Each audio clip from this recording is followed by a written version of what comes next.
Hello, everybody, and welcome to Sunday Night Live. I'm Shannon LaBriere. I am live and loving it.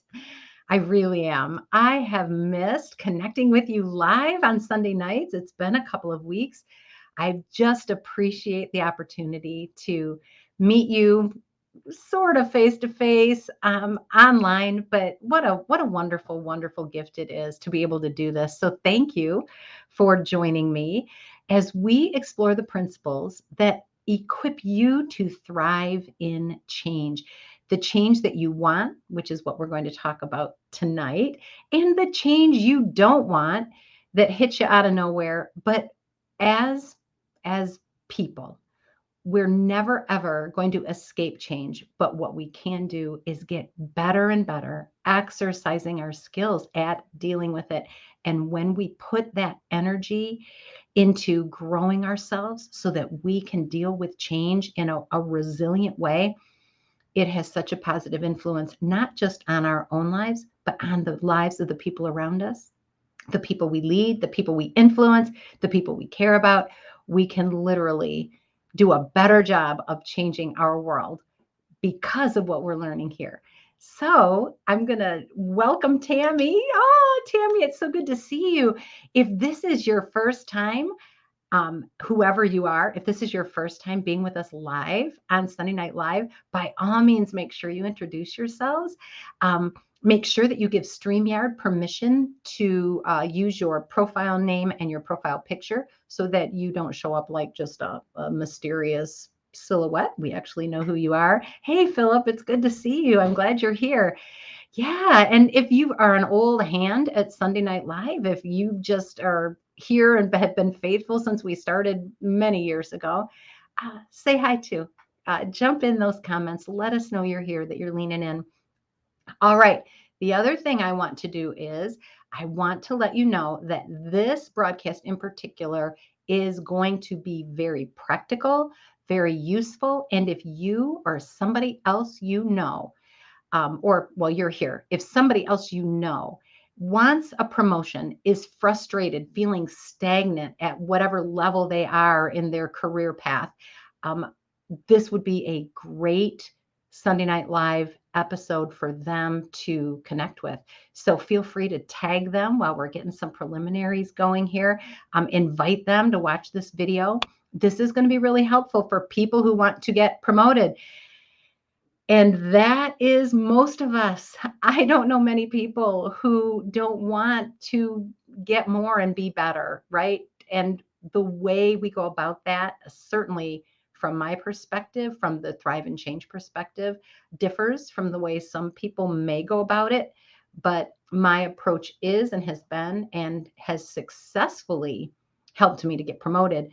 My approach stems from who I am and what I value, and making sure that those values are clear and that they're values that I can support. And once I make sure I'm aligned with my values, wow, all kinds of great things can happen. Uh, and I can also get promoted. So it doesn't mean I have to sell my soul and never see my family, but okay, I'm getting ahead of myself. So tonight we're talking about how to get promoted. How to get promoted. And Zig Ziglar said it so well. He said, if you help enough people get what they want, you will get what you want. Bottom line, if you help enough people get what they want, you will get what you want. We're going to explore that. We've got 3 keys and they are powerful. All right. So tonight, our Thrive principle is hashtag trust the process. Those Thrive principles are the framework within all of our Thrive and Change Sunday Night Live lessons take place. That framework it really is, it's the values. Let me put it this way, a way that's more grammatically appropriate. How's that? The 4 principles that we explore in Sunday Night Live are the principles that establish the framework of values that we work within in order to grow ourselves and become more resilient in change, while at the same time growing as people, becoming a better influence being people of character, growing in our stature in that regard, which to me, that's one of my core values. All right. Tonight, we're talking about trust the process. If you do these 3 things, you will be well on your way to getting promoted. So it's a process, people. And we know processes allow average people to get extraordinary results predictably. That's what we're talking about. All right. Hi, Mary. I'm glad you're here. Yep. And Philip's got it right. Trust the process, what we're talking about. All right. And I want to give a shout out to my favorite coffee company, thumbroastcoffee.com. It's available online. It's also available in Croswell, Michigan. If you're local to Michigan, it's worth a trip to go get some Thumb Roast coffee. But if you are not within driving distance of Thumb Roast Coffee, you can go to thumbroastcoffee.com. Excuse me, thumbroastcoffee.com. You can get all of their delicious coffee. There's an assortment. You can pick the one that sounds best to you. And you can get 15% off just by using the coupon code THRIVE, THRIVE. Think like thrive and change.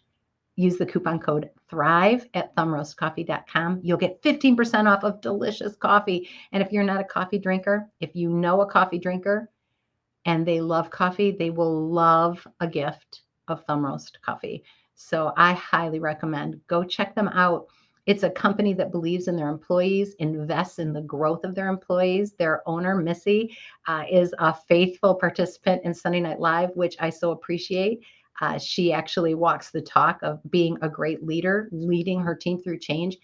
You'd be supporting a really, really great enterprise. So I encourage you to go to thumbroastcoffee.com, use the coupon code THRIVE, and get your 15% off.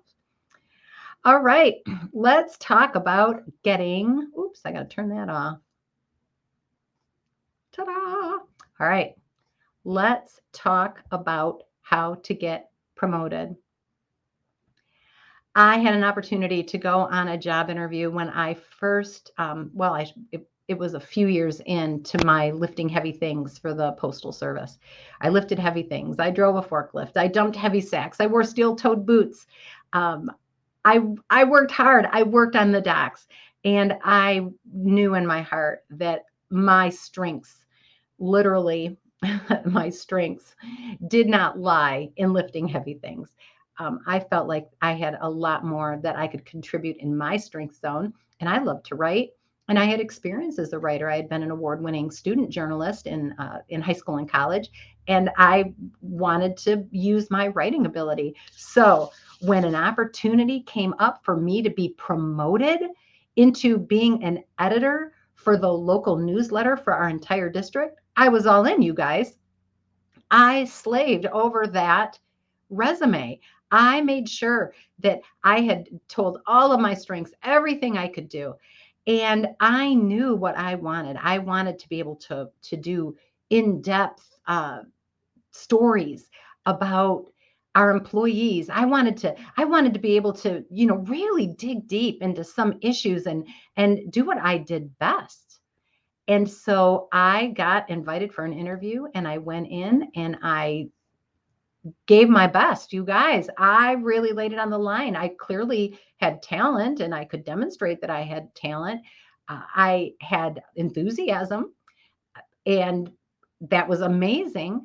But I didn't get the job. I didn't get the job. I didn't get the promotion that I wanted. And you guys, I was qualified. I always think I'm qualified. I guess that comes with just being a coach. I always think I can at least give it a try. I can learn as I go. I'm pretty confident that way. But I violated the first rule of getting promoted. And so if you are taking notes, which I highly recommend, this is the first rule for how to get promoted.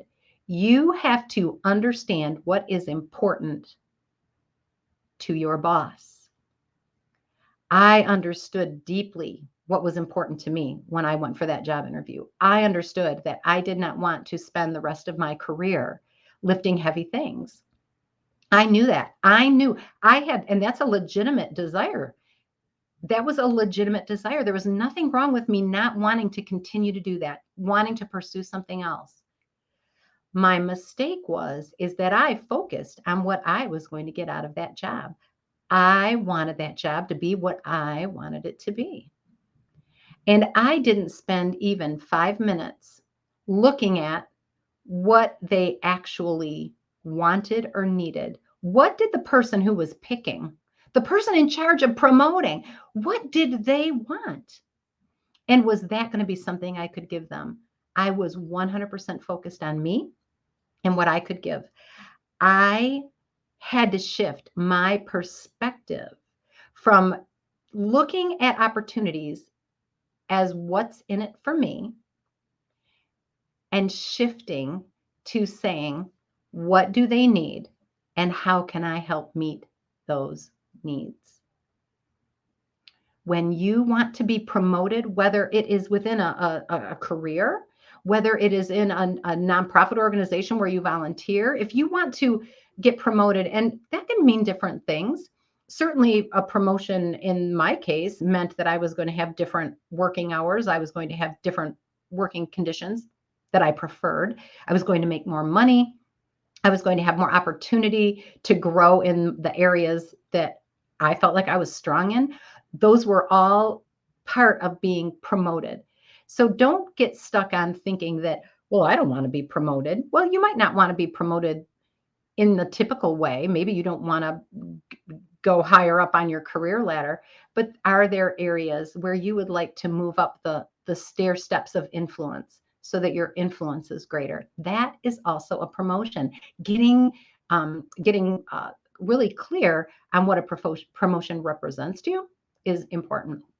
So that promotion that was clearly something I desired, I didn't get. I did not get that promotion because I violated the first rule. I was focused on myself. And what we need to do when we want to advance is to understand what is important to the person who's choosing. Plain and simple. Who do you serve? Who do you serve? I worked alongside of a woman who was a secretary for one of our how do I want to put it? It was another department on the same level as the department that I worked in at the time. So we had many departments serving our organization, and these departments were all on the same level. And so this person was the secretary in a department that was near to mine. And I found her to be uncooperative and unhelpful. And I was complaining about it to my boss. You know what? She is not a team player. I've asked her blah, blah, blah, blah, blah. And this is really important for us. And we need it. And blah, blah, blah, blah, blah. I was really irritated. I was very irritated. But I'm glad that I had the opportunity to talk about it with my boss because he said something so profound and it has stayed with me. He said, Shannon, she is doing exactly what her boss wants her to do. Her boss gives her a raise every time her review comes up. She gets A+ across the board.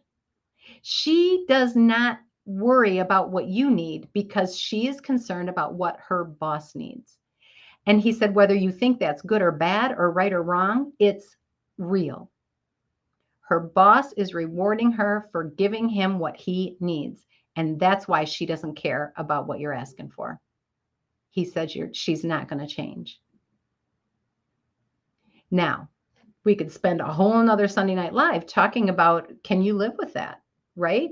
In my case, I did not want any part of that kind of a working relationship. I valued teamwork and cooperation and being a team player. So I worked for a boss who also valued that. So it worked out. But I'm here to tell you that if you look at the boss who's in charge of making the choice, who's in charge of promoting you in whatever arena you're seeking promotion, who's in charge of that? What do they need and what do they want? What's important to them? And as long as it doesn't violate your values,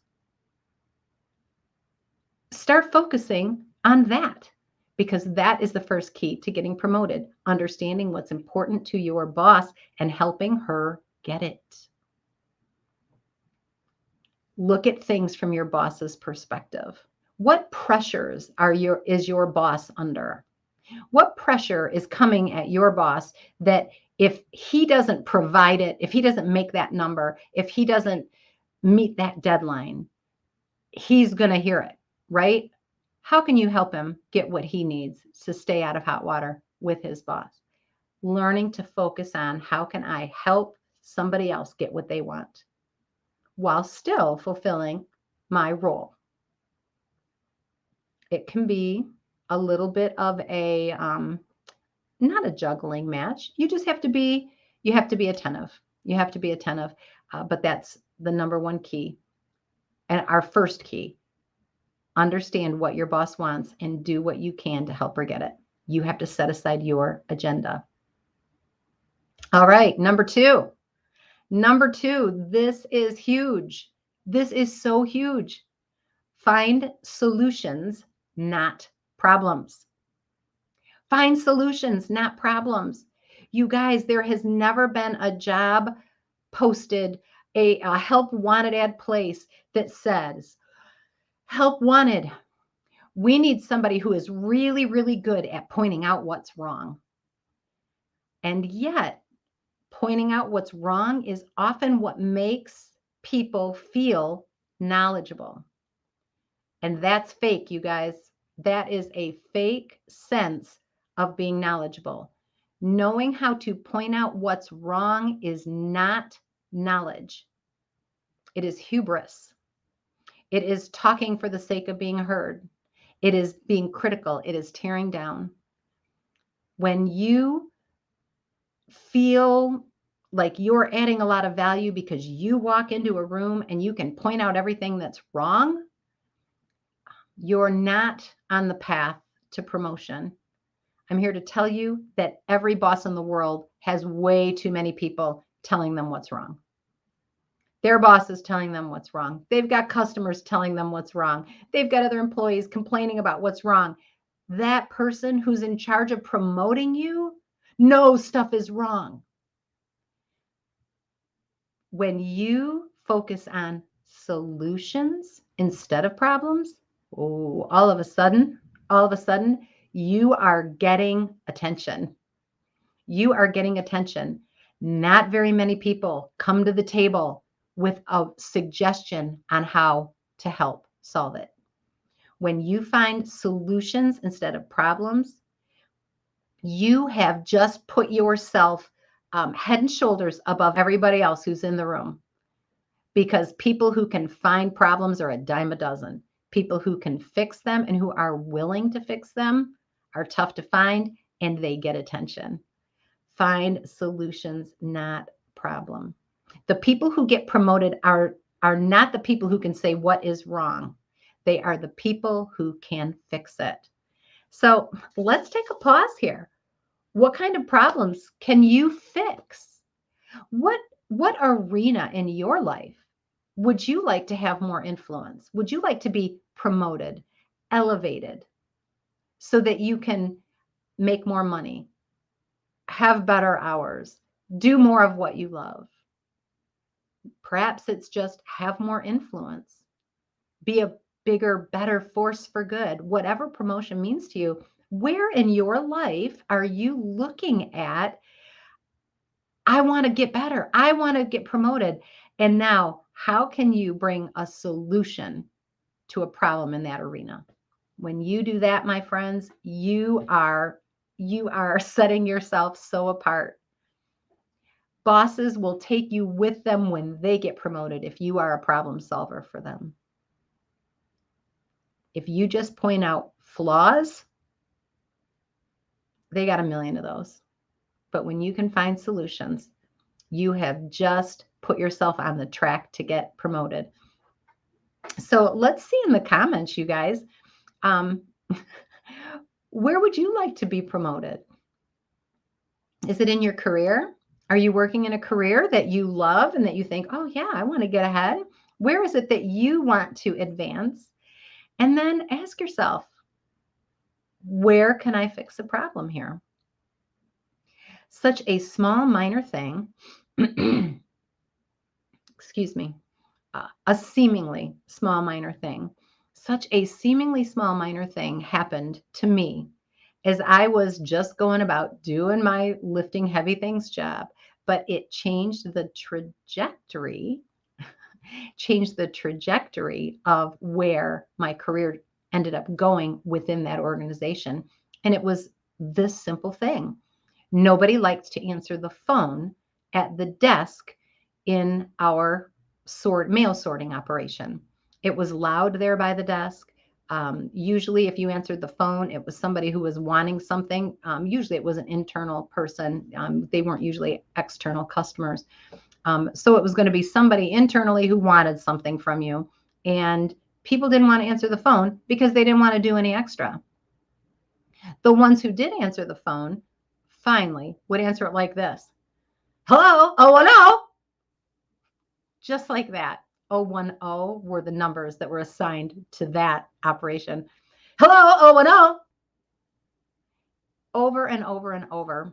And I hated it. I hated seeing that. I felt like we needed to be more responsive. Like we needed to treat the people on the other end of the line with a little bit more respect. So I saw a small problem that I identified as a need. Nobody liked to answer the phone. And I decided to fix it by committing to answering the phone. That was within my job responsibilities. I worked nearby. If the phone was ringing, it was going to be no problem at all for me to walk over to the desk where it was and pick it up. And so I started routinely answering the phone, fixing a problem, right? This is the other thing I did. Every time I picked up the phone, I did it like this. Hello, you've reached 010 and this is Shannon. How may I help you? Every time. Now, I'm not going to lie. Some of the reason why I answered it that way was because it was such a contrast to the way everybody else answered it that it made the people around me chuckle. They would laugh like, oh my gosh, Shannon, acting like she's the secretary. Hello, you've reached 010. This is Shannon. How may I help you? And I would do it with a smile. And I did the best I could to direct them, to get them what they needed, to help any way I could. The supervisor appreciated it because he or she was usually off taking care of issues, and it worked out great. And then one day, the executive in charge of our processing plant came to 010 where I was working and asked the supervisor, hey, where's that lady who answers the phone here in 010? And the supervisor says, oh, that must be Shannon. He goes, okay. So he came over, introduced himself and said, I hear how you answer the phone here in 010, and we have an opportunity opening up for somebody to come up and be trained to be my secretary. Would you like that opportunity? Yes. Yes, I would. Yes, I would. I saw a problem. I filled a need. I did it with grace, with excellence, and it opened up an opportunity for me to be promoted. I didn't know that was going to happen. I did not start solving that problem because I was strategizing, this is going to get me an opportunity. That didn't even occur to me. I saw a problem, took action, created a solution, and my life was never the same after that. My opportunities within that organization were phenomenal from that moment forward. It was a wonderful, wonderful experience. Why? Because I understood within that I wanted to be a problem solver, a solution giver, not a problem spotter. So Mary says this, sometimes I need to wear blinders on to keep focus. So the distractions of all these other things to do, right, can be very distracting. Well, Mary, you get to decide what brings you joy. You get to decide what allows you to use your gifts and your talents in the way that has the most impact. And then you get to pick what to put outside of your vision. You get to choose that. And you are capable of doing that. You are well capable of understanding that. Choosing, I'm going to focus here because this is where I have the biggest impact. This is where I can solve some problems. Love it. All right. Let's see. Number 3, we're rounding the curve here, you guys. So number 1, just to quickly go over it, understand what's important to your boss, not just what's important to you. See things from your boss's perspective and help them get what they want, get what they need, setting aside your agenda. You're on the track to get promoted. When somebody's in charge of picking, you've just got their attention because you helped them to look good. Always with an integrity, you guys, always in alignment with our values. I'm never, ever suggesting that you suck up, never suggesting that that means that you compromise what you believe is important in order to try and do something for somebody else or make them look good. Always with an integrity, always hashtag bring the honor. All right, the next thing is find solutions, not problems. People who find problems are a dime a dozen. When you find solutions and bring solutions to the table, you are on your way to getting promoted because people want problem solvers around them. All right, and the next one is this: make decisions and take action. Make decisions and take action. I decided I was going to own the phone in my workplace. That, you know what? I looked at that like that's my job. When that phone rings, I want to be there to answer it, find out who was on the other line, and help them get what they needed. I made a decision and I took action, and I took consistent action. This is what's beautiful about my decision to answer the phone. For one, it allowed me to do something I was good at. What a beautiful thing. That was an easy decision to make. I enjoyed answering the phone. I did mind answering the phone. The second thing was this: it allowed me to meet people that I'd never had a chance to meet before. It actually put me in a place of visibility where I would have been invisible. I didn't think about this, but I had been invisible. Nobody saw what I did. They did not have a name to go with my face, many of the people who were in charge of promoting. But because I was answering the phone and using my name and helping them, my visibility rose rapidly simply by me taking action and making a decision to solve a problem and taking action to do it. Action brings results.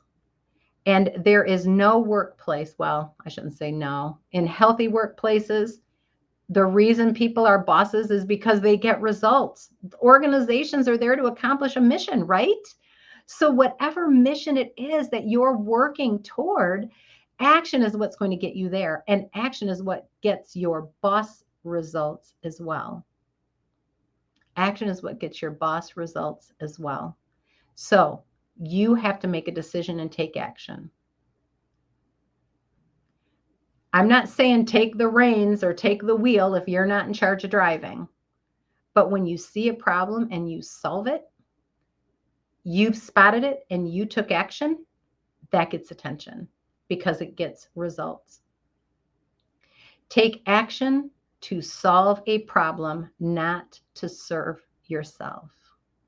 I'm going to say that again. The actions you take actions to solve a problem, not to serve yourself. When you solve problems, you create an environment that allows you to grow, that benefits the people you work with and the people you work for, and it sets you on the path to getting more responsibility, more money, getting more influence, whatever promotion represents to you. Those three things. Find out what your boss wants and get results for them. Make sure you're finding solutions, not just identifying problems, and you are willing to take action to be the solution, not just talk about it, because those actions bring results. I wish you all the best. I'm excited to hear how this works for you. I want to know when you try these 3 principles, what happens? What's going to happen in your workplace tomorrow when you show up and you look at it with these 3 keys in mind? Adding value, aligning your actions with what you value, being a problem solver, getting results, adding value to the people that you work with and for. When you do that, you will get promoted. And if you are not, then it is a huge indicator that your beautiful effort, your hard work, your intentionality is being squandered. And you may have to look to make your contributions somewhere else. And that's okay too. That's okay too. Either way, you win. All right, you guys, mwah, I love you. Thanks for hanging with me tonight. I look forward to hearing your good reports. Take care. Bye.